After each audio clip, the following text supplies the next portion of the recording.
Now, a News 5 special report. We're at day 1,288 without a permanent fire chief in the Mobile Fire Rescue Department.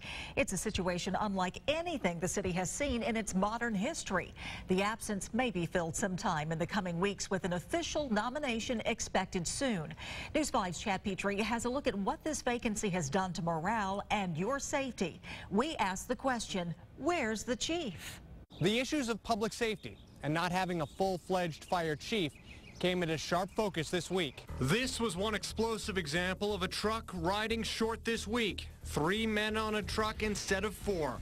Matt Waldman with the Mobile Firefighters Union has been one of the most vocal critics of this practice. We're just lucky no one's got hurt real bad. We're lucky that we haven't had a fatality. But city officials say even though this isn't the ideal situation, it's a better use of resources. No, you have a choice between do you ride less engines with 4 on it or do you spread them out into geographic locations where you have a faster response time. Since February, there's been just one day where all companies were fully staffed and 34 days where at least one or more unit was not running at all.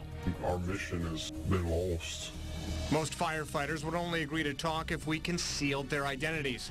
Just because we've rode short for so long, and it doesn't make it okay. One day can change everything. It's not exactly a rudderless ship. It just kind of keeps moving forward, but nothing is progressing. Rank and file firefighters complain of a lack of direction that's hurt morale.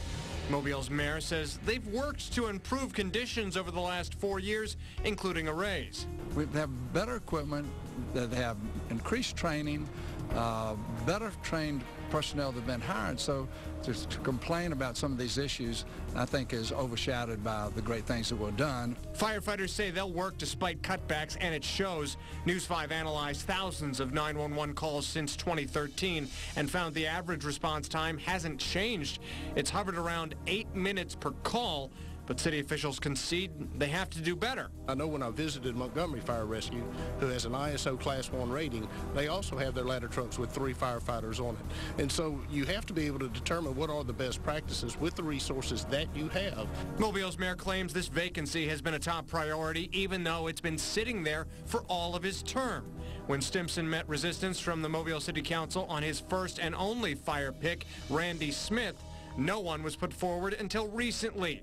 Contrast that with the resignation of Public Safety Director Richard Landholt, whose spot was immediately filled. Whoever is selected to be chief will have to pull together a fire department that seems demoralized, but also seems to be doing the job the best they can. In Mobile, Chad Petrie, News 5. Interviews for the 5 fire chief finalists wrapped up today. The mayor said a nomination could be in front of the Mobile City Council before the weekend or early next week.